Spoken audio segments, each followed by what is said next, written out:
World cup शुरू होने के टाइम पे मैंने प्रेडिक्ट किया था कि 3 टीमें मेरी फेवरेट हैं, जिनमें से 2 तो लाजमी वर्ल्ड कप का फाइनल खेलेंगी। एक थी इंग्लैंड, एक थी ऑस्ट्रेलिया, एक थी न्यूजीलैंड।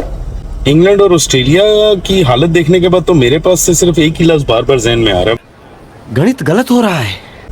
जिनमें सिर्फ न्यूजीलैंड ही सरवाइव कर रहा है अभी तक बहुत अच्छे तरीके से, और कुछ समझ नहीं आ रहा कि आगे क्या होगा। और रात के मैच के बाद जो रात को हुआ, अफगानिस्तान ने जिस तरह इंग्लैंड को हराया, मेरे लिए तो नाइटमेयर था तकरीबन, कह सकते हैं आप, क्योंकि मैं इंग्लैंड से कम ये एक्सपेक्ट नहीं कर रहा था। और भी बहुत सी बातें आज की वीडियो में।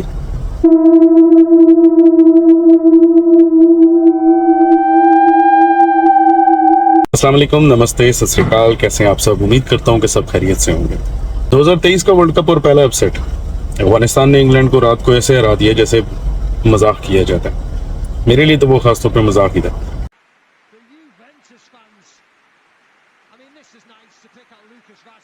अफगानिस्तान ने पहले बैटिंग करते हुए 284 रन बनाए, तो अभी कार्रवाई में 215 पे इंग्लैंड की पूरी टीम ऑल आउट हो गई। All out. वाह दीदी, वाह दीदी। नहीं दीदी, वाह दीदी। What is this? दीदी डिफेंडिंग वर्ल्ड चैंपियन। इंग्लैंड ने टॉस जीता और पहले बॉलिंग का फैसला किया, समझ नहीं आई क्यों किया, और फिर उसके बाद जो हुआ वो आप लोगों ने देखा। Player of the match Mujibur Rahman, जिन्होंने 3 विकेट ली 51 रन देकर, और उसके बाद उन्होंने बैटिंग में भी थोड़ा सा अच्छा काम किया और 28 रन बनाए 16 बॉलों के ऊपर। हैरत की बात है कि इंग्लैंड को क्या हो गया, रात को कुछ समझ नहीं आ रहा था मुझे मैच को देखने के बाद। इससे पहले तक तो सिर्फ पाकिस्तान पे गुस्सा था, लेकिन वो गुस्सा भी गायब हो गया, खत्म ही हो गया, क्योंकि जिन बड़ी टीमों को मैं सपोर्ट कर रहा था, जिनके बारे में हमें ये कंफर्म था कि ये टीमें कुछ ना कुछ करेंगी, वो टीमें इतने बुरे तरीके से अपसेट कर रही हैं कि कुछ समझ नहीं आ रहा मुझे। अफगानिस्तान ने रात को हिस्ट्री बनाई जी। 8 साल बाद वो दोबारा वर्ल्ड कप का मैच जीता। 2015 में पहला मैच जीता था और अब 2023 में पहला मैच जीता। तब भी एक बहुत बड़ा अपसेट था, आज भी एक बहुत बड़ा अपसेट है। इंग्लैंड और ऑस्ट्रेलिया दोनों अपनी एज पे हैं। अगर वो लोग एक एक मैच और हार गए तो उसके बाद उनका चांसेस बहुत ज्यादा ना होने के बराबर हो जाएंगे। अफगानिस्तान ने बैटिंग की। गुरबाज ने 80 रन बनाए 57 बॉलों के ऊपर, और इकराम साहब ने बनाए 58 रन 66 बॉलों के ऊपर, और अफगानिस्तान को 284 रन का टारगेट सेट करने में बहुत हेल्प की। इंग्लैंड की तरफ से बॉलिंग करते हुए अली राशिद ने 3 विकेटें ली 42 रन देकर, और वुड जिन्होंने 2 विकेटें ली 56 रन देकर।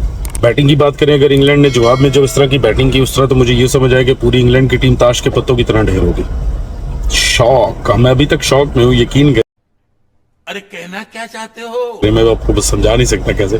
ब्रुक ने 66 रन बनाए 61 बॉलों के ऊपर, और मेलन ने 32 रन बनाए 39 बॉलों के ऊपर, और यही 2 बंदे बस कुछ स्कोर बना सके। उसके अलावा तो सब आए और गए, बस पुरानी पाकिस्तान की टीम मुझे याद आ गई। मस्त जोक मारा रे, ये हंस रे हलकट हंस।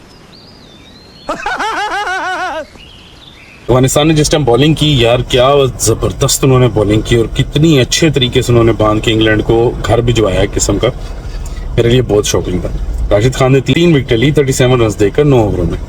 मुजीबुर रहमान जिन्होंने 3 विकेट ली 50 रन देकर 10 ओवरों में। नबी जिन्होंने 2 विकेट ली 16 रन देकर 6 ओवरों में। और इस तरह अफगानिस्तान रात को अपनी विक्ट्री ली। अफगानिस्तान ये वही टीम है जिसे बांग्लादेश ने 156 पे ऑल आउट कर दिया था, और खुद 34 ओवरों में उनका रन बना दिया। मतलब इंग्लैंड रात को अफगानिस्तान से हारने के बाद मुझे तो ये फील हो रहा था कि बांग्लादेश से भी गया गुजरा। इतने हालात माड़े। ये वर्ल्ड डिफेंडर चैंपियन है वाकई, इन्होंने पिछला वर्ल्ड कप जीता था श्योर, या फिर मेरी बात सच्ची हो रही है कि आईसीसी ने कुछ पंगा किया था।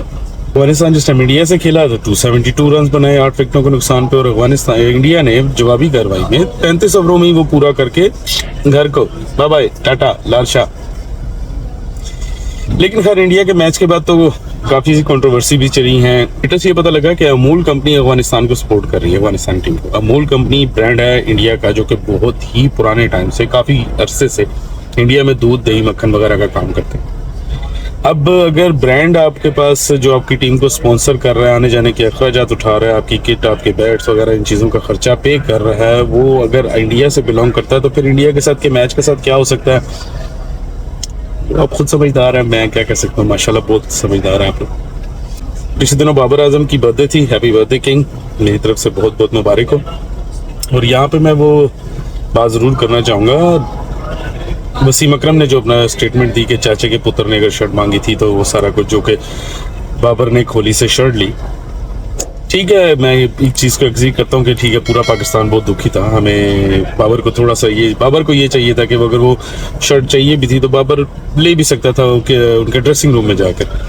लेकिन मैं एक बात यहाँ बहुत अच्छे तरीके से जानता हूँ कि जब आप ने अपना 100% टीम को दिया हुआ हो ना, 100%, 10वें नंबर से टीम को उठा के ला के पहले नंबर पर लेकर आना। पूरी टीम वो थी जिसका हालत ये था कि एक का मुंह उधर था तो एक का मुंह उधर था। पॉलिटिक्स इतनी चलती थी, एक का पैर खींच रहे हैं, दूसरे की टांग खींच रहे हैं, एक को गाली दे रहे हैं, उसके लिए कॉन्ट्रोवर्शियल जवाब दे रहे हैं, किसी का क्या कर रहे हैं, किसी का क्या कर रहे हैं। हम लोग भी देख के बड़े हुए हैं ना सारा कुछ। उस सब को निकाल करके, उस गंद को निकाल के उसने एक टीम बनाई, एक यूनिट बनाया जो कि पाकिस्तान के लिए वाकई खेलता था और खेलता है। और इसने बहुत सारे अपने इस छोटे से करियर में रिकॉर्ड तोड़े, बहुत सारे। शायद वो रिकॉर्ड जो हमारे ये जो कमेंटेटर बैठे हुए होते हैं इन्होंने कभी बनाने का भी नहीं सोचा होगा, जो उसने तोड़े। उसको जब ये पता लगता है कि सारी टीम मिलकर, टीम में कुछ बंदे ऐसे, सॉरी सारी टीम नहीं, कुछ बंदे मिलकर आपके सीनियर्स के साथ एक प्लानिंग कर रहे हैं आपको किक आउट करने की और इस चीज करने की, तो इंसान का दिल टूट जाता है। क्योंकि जब वो ऑनेस्टली किसी चीज के लिए बहुत ज्यादा मेहनत करता है, सर पैड मारता है, पूरी पूरी रात प्रैक्टिस करता है। पिछले दिनों जब बाबर आउट ऑफ फॉर्म थे श्रीलंका के दौरान, तो वो पूरी पूरी रात अकेले प्रैक्टिस करते रहे। वीडियो नेट पे पड़ी हुई, आप जाके देख सकते हैं। तो अगर एक बंदा इतना ज्यादा डेडिकेटेड है अपने प्रोफेशन को लेकर, जब उसके साथ ये सब कुछ होता है तो फिर उसे तकलीफ तो होती है। और जब तकलीफ होती है तो फिर कुछ लोग उस तकलीफ को हैंडल कर जाते हैं हमारे पुराने प्लेयर्स की तरह और चुप करके साइड पे होकर पैसे ले लेते हैं, और कुछ लोग उसको दिल पे ले लेते हैं और बाबर की तरह अपसेट हो जाते हैं। और मुझे उसके इंडिया के मैच के दौरान जिस तरह शोल्डर्स गिरे हुए थे और जो कुछ हालत थी, मुझे यही लगा कि अब उसका इतना ज्यादा इंटरेस्ट नहीं रहा, क्योंकि उसे पता कि कुछ भी हो जाएगा, मुझे टीम में तो उन्होंने रखना है या नहीं रखना वो बात की बात है, लेकिन कप्तान नहीं रहना। तो इंसान को दुख होता है, डिसहार्ट होता है। और मेरा ख्याल है शायद इसी वजह से वो अपनी चीज़ों को अहमियत अब देना शुरू कर रहे हैं, और देना भी चाहिए। क्योंकि जिस मुल्क के लिए हम लोग खेल रहे हैं, उस मुल्क के लोग तारीफ तो करने के बजाय हमेशा कुछ ना कुछ कहते रहते हैं। अगर वो 50 मारता है तो अपने लिए मार रहा है, 100 मारता है तो वो अपने लिए मार रहा है, मुल्क के नहीं खेल रहा, ये नहीं कर रहा, वो नहीं कर रहा। आप लोगों ने क्या किया? क्या किया आप लोगों ने मुल्क के लिए? आमिर साहब हो गए, बाकी हो गए, प्लेयर्स हो गए, इन्होंने क्या किया? उमर अकमल, कामरान अकमल टीवी में बैठ के जो बातें करते हैं, इन्होंने अपने टाइमों में क्या किया? कईयों ने 99 के वर्ल्ड कप में गवर्नमेंट के साथ मिलकर जुआ लगाया और इतना कुछ जीता के, और कईयों ने इंग्लैंड में खड़े होकर पैसे ले लिए स्पॉट फिक्सिंग में। कम से कम ये काम तो नहीं किए ना। एक पुराने क्रिकेटर जो कि बोर्ड में आते हैं फेवरेट हुकूमत की तरफ से, उनको अपने दामाद को ऊपर लाने के लिए जो पॉलिसी खेलनी है वो खेल रहे हैं और वो चल रही है और वो सारे कर रहे हैं इस्तेमाल। यार मैं बाबर के साथ हूँ, मुझे दुख है इस चीज़ का, बहुत गलत हो रहा है। बाबर के साथ ऐसा नहीं होना चाहिए। टीम बहुत अच्छे तरीके से दोबारा एक यूनिट बनकर उभर रही है, हर बंदा उसकी तारीफ कर रहा है। ठीक है, बैड डेज आते हैं, बैड डेज होते हैं, ये इसका मतलब ये बिल्कुल भी नहीं होता कि आप पहले ही शुरू कर देते। इंडियन क्राउड जो कुछ किया आप लोगों ने गुजरात में, बड़ा दुख हुआ उस चीज़ का। यार आप लोग पूरी दुनिया में मौजूद भी हो, अपने कंट्री को प्रेजेंट भी करते हो, लेकिन गुजरात में आने के बाद या गुजरात में बैठ के अपने ग्राउंड में क्या क्या हरकतें की, उस चीज़ का बड़ा दुख हुआ यार। आप लोगों को ऐसे नहीं करना चाहिए था। एक इंटरनेशनल इवेंट आप लोग होस्ट कर रहे हो, बीसीसीआई को इस चीज़ का थोड़ा सा नोटिस लेना चाहिए। लेकिन खैर वो भी नोटिस लेके किसको रोकें? फैंस को तो आप मना नहीं कर सकते किसी भी चीज़ के लिए। ग्राउंड में क्या कर, हम भी ग्राउंड में बैठे रहते हैं, हम भी देखते हैं क्या होता है क्या नहीं होता है। उनके अलावा जी विक्रांत गुप्ता साहब का ये चैनल है, इन्होंने एक वीडियो शेयर की जिसमें क्राउड अपने ही मुल्क की, अपनी ही लेडी पुलिस के साथ ये कर रहा है।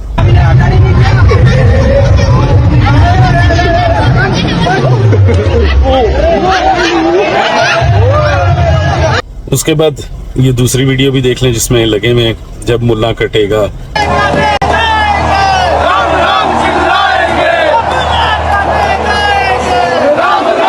फिर रिजवान जिस टाइम अब वापस जा रहे आउट होके या शायद मैच खत्म होने के बाद, उनको क्रिटिसाइज राम जी के नारे लगा रहे हैं। जय श्री राम, जय श्री राम, जय श्री राम, जय श्री राम, जय श्री राम, जय श्री राम। ठीक है, देखो एज ए रिलीजन हम लोग बहुत रिस्पेक्ट करते हैं आपके रिलीजन की, आप कर रहे हो सारा कुछ, लेकिन किसी को टॉन्ट करना यार सूट नहीं करता। मुझे सिर्फ एक बात समझा दो कि चलें अब तो काफी अरसा हो गया पॉलिटिक्स की वजह से आप लोग पाकिस्तानी हैं, लेकिन आज तक आप लोग जब भी पाकिस्तान आए हैं या पाकिस्तान आए थे, आप मुझे सिर्फ इतना समझा दें कि किस टाइम आपके साथ ये किया गया, या आपके खिलाफ खड़े होकर नारे लगाए गए, या आपको इज्जत नहीं दी गई, आपको रिस्पेक्ट नहीं दी गई। अभी तक वो नेट के ऊपर युवराज और बाकी सब की और सरदार जी की, वो नाम मुझे अब याद नहीं आ रहा, वीडियोस पड़ी हैं कि आप इवन शॉपिंग करने जाते हैं, शॉपिंग सेंटर वाले आप लोगों से पैसे नहीं लेते, शॉल्स लेके आ रहे हैं घर वालों के लिए। अफरीदी के घर में डिनर हो रहा है सबका, सारी टीम बैठी है, सारा कुछ भूल गए। आपके बाप की टीम है ना वो भी। आप लोग हमें कहते हैं कि हम लोग टेररिस्ट हैं और काटने पीटने की बातें और मुसलमानों के खिलाफ। यार क्यों रजा? इस्लाम ने क्या बिगाड़ा आपका बताएं? क्या कहा है आपको? या तो इस्लाम हमें ये कह रहा हो कि हाँ जी हिंदुओं को मारो या ये चीज़ करो या यूं करो, या हम इस्लाम की मान के आपके खिलाफ कोई प्रोपोगेंडा कर रहे हैं, कोई बातें दे रहे हैं, कोई डायलॉग बोल रहे हैं, प्रेस कॉन्फ्रेंसेस कर रहे हैं, या इस तरह ग्राउंड में खड़े होकर गालियां इस्तगफार किसी भी रिलीजन के बारे में कोई उल्टी बात करना हम लोगों को तो सूट नहीं करता। हमें तो मना है, हमें तो साफ मना किया गया है हमारे रिलीजन में कि आप किसी के भी रिलीजन को बुरा मत कहो, बदले में वो आपके रिलीजन को बुरा कहेगा। इसलिए बेहतर है कि आप सबके रिलीजन की रिस्पेक्ट करो, और हम लोग करते भी हैं। यकीन नहीं है तो आप पाकिस्तान में आके इंडियन कम्युनिटी देख सकते हैं, जितनी रहती है हमारे साथ। सरदार कम्युनिटी हमारे साथ जितनी रहती है, आके देख लें, उनसे पूछो ना कभी किसी चीज़ के लिए तंग हुए वो, कभी उन्हें ये फील कराया गया कि आप बाहर से हो या ऐसा कुछ। तो फिर हमारी टीम के साथ या स्पेसिफिक रिजवान के साथ या उनके साथ क्यों?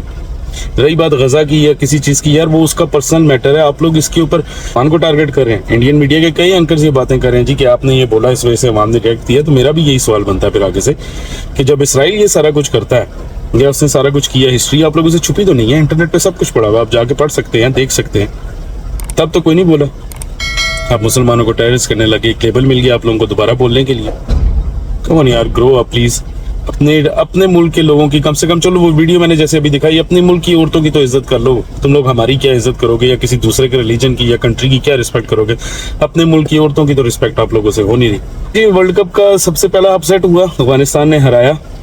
पॉइंट टेबल पे इस टाइम इंडिया जो सा है वो पहले नंबर पर आ चुका है, न्यूजीलैंड दूसरे नंबर पर आ चुका है, साउथ अफ्रीका तीसरे नंबर पर है, और समहाउ किसी न किसी तरीके से पाकिस्तान अभी भी चौथे नंबर पर खड़ा हुआ।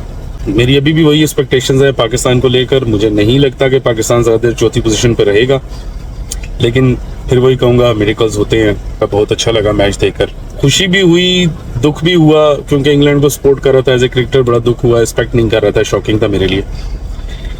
खैर, आज ऑस्ट्रेलिया वर्सेस श्रीलंका मैच है, दोनों अपने दो मैच हार चुके हैं, दोनों के लिए मस्ट विन मैच है। अगर उन्होंने अलाइव रहना है इस टूर्नामेंट में, दोनों में से जो टीम हारेगी वो 90% तो टूर्नामेंट से आउट हो जाएगी। तो आज देखेंगे ऑस्ट्रेलिया क्या करता है और श्रीलंका क्या करता है। तब तक अपना बहुत सारा ख्याल रखिएगा। अगली बार फिर मिलते हैं एक नई वीडियो के साथ, एक नए पैगाम के साथ, एक नए मैच के रिजल्ट के साथ। तब तक के लिए अल्लाह हाफिज।